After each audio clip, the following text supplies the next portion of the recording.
이번 시간에는 원래 기도를 통한 자인식에 대해 나누려 했는데요. 그 전에 죄에 대해, 즉 죄란 무엇인가를 말해보려 합니다. 지난 시간에 자기 성찰에 대해 나누면서 허물과 죄뿐인 우리가 거룩하신 하나님 앞에 그렇게 머물 수 있는 것은 그 자체가 이미 하나님의 살피심을 받고 있다는 증거이기 때문으로, 이는 마치 우리가 하나님 앞에 죄를 지었을 때 죄의식이 생기는 자체가 하나님께서 이미 우리의 죄를 보시고 용서하셨기 때문이라는 것과 같은 이치라 했는데요. 이 부분의 이해를 돕기 위해 죄에 대한 성경적인 개념을 말해볼 필요가 있겠다는 생각에 준비했습니다. 물론 죄가 뭔지를 모르는 사람이 어디 있겠느냐 할지 모르지만 실제로 사람들은 죄를 잘 모릅니다. 심지어 믿는다 하는 적지 않은 사람들까지 말입니다. 왜냐하면 사람들이 일반적으로 생각하는 죄와 성경의 죄는 개념이 전혀 다르기 때문입니다. 사람들은 일반적으로 인간의 선악 판단으로 서로의 합의에 의해 법이나 도덕 등으로 기준을 정하고 이를 어기거나 이에 미치지 못하는 것을 죄라 합니다.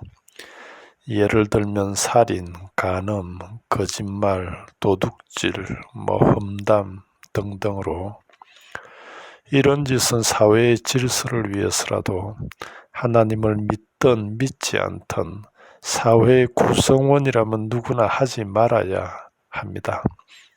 그래서 이런 짓을 하면 사람들로부터 지탄을 받거나 또 경찰이 잡아가지요. 그러니 믿지 않는 사람들도 하지 않으려 애쓰는 것이니 믿는 우리는 당연히 더 하지 말아야 하겠지요. 그럼에도 성경의 죄는 다릅니다. 성경적 의미의 죄란 하마르티아라고 해 이는 관역을 빗나가는, 관역을 벗어나는 것을 의미합니다. 여기서 관역이란 우리를 향한 하나님의 뜻으로, 따라서 하나님의 뜻을 벗어나는 모든 것을 죄라 합니다. 예를 들어보겠습니다. 사무엘상 15장 3절을 보면 전쟁에 나가서 그들의 소유를 남김없이 진멸하되 남녀와 소아와 젖먹는 아이와 등등등을 다 죽이라는 하나님의 살인 명령이 나오는데요. 실제로 이행됩니다. 그리고 창세기 38장을 보면 창녀로 변장한 며느리 다말이 시아버지 유다를 꼬셔 행음하는 사건이 나오고요. 그리고 사무엘상 16장 2절을 보면 하나님이 사무엘로 거짓말하라는 말씀이 나오고요. 그리고 사무엘은 실제로 거짓말을 합니다.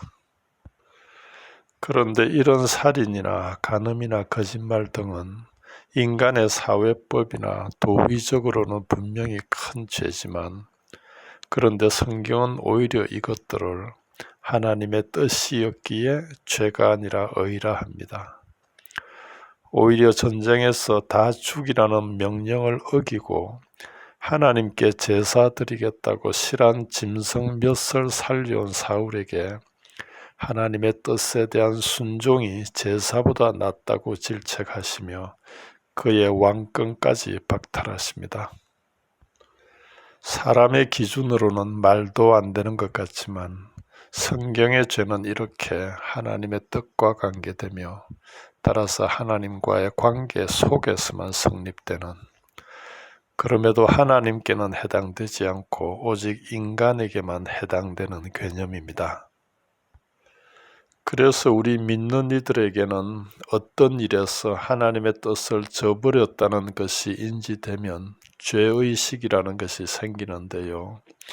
이는 오직 하나님과의 관계 속에 있는 믿는 이들에게만 일어나는 하나님의 살피심인 영적 역사라는 것입니다. 왜냐하면 이런 죄의식은 하나님을 모르는 사람에게는 절대로 생기지 않는, 아니 생길 수 없는, 오직 하나님과의 관계 속에 있는 사람에게만 일어나는 일이니까요. 그래서 죄의식이 생기는 자체가 이미 하나님과의 관계 속에 있는 이들에게 하나님이 역사하고 계신다는 증거이며, 그리고 역사하신다면 그것은 당연히 용서를 위한 살피심이 아니겠냐는 거지요. 이것이 제가 지난 시간에 우리가 하나님 앞에 죄를 지었을 때 죄의식이 생기는 자체가 하나님께서 이미 우리의 죄를 보시고 용서하셨기 때문이라고 한 근거인 것입니다. 따라서 죄의식이 든다는 자체가 우리를 향한 하나님의 뜻을 깨닫게 하시는 하나님의 살피심이며, 그 뜻이 깊이 깨달아질수록 우리가 얼마나 그 뜻과 멀리 떨어져 있는 죄인인가가 깨쳐지고, 그리고 이 죄인됨이 깊어질수록 그분의 용서가 얼마나 큰 은혜인가를 깨닫게 된다는 거지요. 그래서 로마서 5장 20절은 말씀합니다. 율법이 들어온 것은 범죄를 더하게 하려 함이라. 그러나 죄가 더한 곳에 은혜가 더욱 넘쳤나니.